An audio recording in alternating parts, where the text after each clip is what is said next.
एक बार एक भगत चला भजन करने के लिए, बीच में मिल गए नारद। बोले महाराज ये बताओ जल्दी कौन से भगवान खुश होते?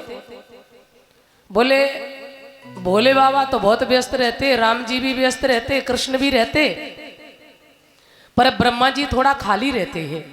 हाँ तुम तो उन्हीं का भजन करो। सो ब्रह्मा जी का भजन किया पुष्कर में जाकर के 3 महीना, और जब 3 महीने भजन किया तो ब्रह्मा जी प्रसन्न हुए। भोले बाबा ही वरदान देना थोड़ी जानते, अपन भी ब्रह्मा है। बोले भगत क्या चाहिए? अब ब्रह्मा जी को क्या पता जे कलियुगी भक्त है। बोले प्रभु वरदान देना चाहते? बोले हाँ। तो बोले पहला वरदान ये दो हमारी शादी हो जाए।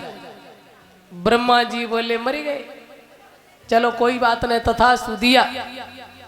दूसरा वरदान ये दो मेरा मकान बन जाए। ब्रह्मा जी बोले तथास्तु। और तीसरा जे देव जब मांगे तब 3 फिर देव। ब्रह्मा ने सोचा एक एडवांस में ही छोड़ दिया, कोई बात नहीं। गया, शादी हुई, मकान बना। एक समय क्या हुआ, प्राकृतिक नियम भैया कौन जानता है। बादल आए, आंधी तूफान आया, बारिश हुई, सब मकान का डिस्टेम्पर धुलने लगा, तो रात में ही चिल्लाने लगा। अब ब्रह्मा जी कहीं सृष्टि करने में लगे होंगे। अरे ब्रह्मा, अरे जगत के कर्ता, अरे विधाता जी, अरे 3 महीना भजन किया, कोई कामे काम बात थोड़ा ही है। ब्रह्मा जी दौड़ के आए, कहो भगत का बात है? पहला वरदान ये दो हमारे मकान पे कभी वर्षा नहीं हो। ब्रह्मा जी ने कहा दिया। दूसरा वरदान जयदेव हमारे महल के आसपास हो के आंधी तूफान ना निकले। दिया। और तीसरा जयदेव जब मांगे तब 3 फिर देव। दिया। ब्रह्मा जी चले आए। एक बार जुकाम बुखार हो गया, अब उसने सोचा कि डॉक्टर के पास काहे को जाए। हाँ भजन किया, तपस्या की, खामे खाम बात थोड़े की। ब्रह्मा जी को बुलाने लगा, डॉक्टर के पास नहीं गया। अरे जगत के कर्ता विधाता जी, विधाता जी दौड़ के आए, कहो भैया जाने तो बिना पैसा को चपरासी बनाए रखो। बोल भगत क्या बात है, बोल। कहने लगा पहला वरदान ये दो हमें जुकाम खांसी नहीं होनी चाहिए। और आज कहीं हमें मिल जाते तो वह मांग लेते जी वरदान, बोल गोविंद भगवान की। सच बता रहे, आज इतना जोर से जुकाम है हम बता नहीं सकते, तो क्या करें। और दवा भी नहीं खा सकते, नवरात्र चल रहे। बोल गोविंद भगवान की। चलो सब ठीक करे माता जी। बोले कभी जुकाम खांसी नहीं होनी चाहिए। बोले बिल्कुल नहीं होगी। और दूसरा वरदान जयदेव हमें बुखार तो कबू आवे ही ना।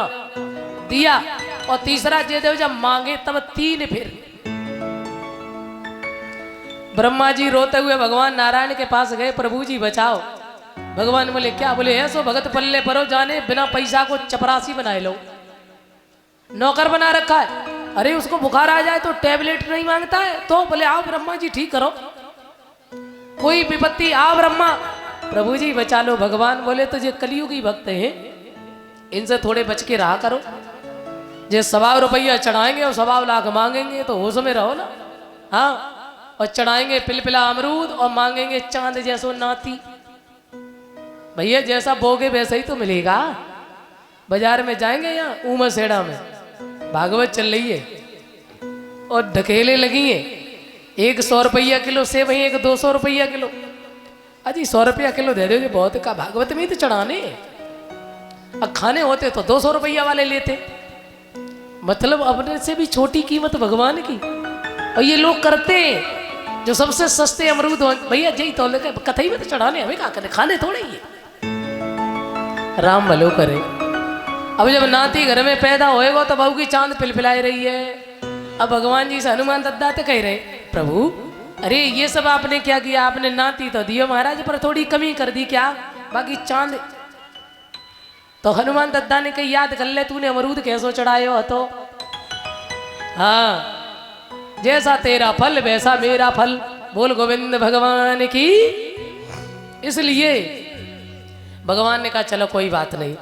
अब की बार माता सरस्वती को आदेश दिया भगवान ने, जाओ भगत की जीभ पर बैठ जाओ। सो सरस्वती माता बैठ गई। अब उसने फिर बुलाया, अरे ब्रह्मा जी दौड़ के ही आए, बेचारे बड़े परेशान। कहो भगत क्या बात बोल। पहला वरदान जे देव हमारा मन भगवान के चरणों में लगे। ब्रह्मा जी ने कही अब कछु सुधार में, अब शांति आई। दूसरा वरदान जे देव हमारे मन को वैराग्य हो जाए, दिया। और तीसरा, हाँ हाँ बोल तीसरा, बोले तीसरा वरदान जे देव हमारी संसार से मुक्ति हो जाए। ब्रह्मा जी बोले मुक्ति ले चाहे भुक्ति ले पर मेरो पीछा छोड़।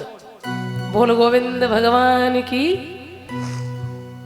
तो ऐसे कलयुगी भक्त हैं।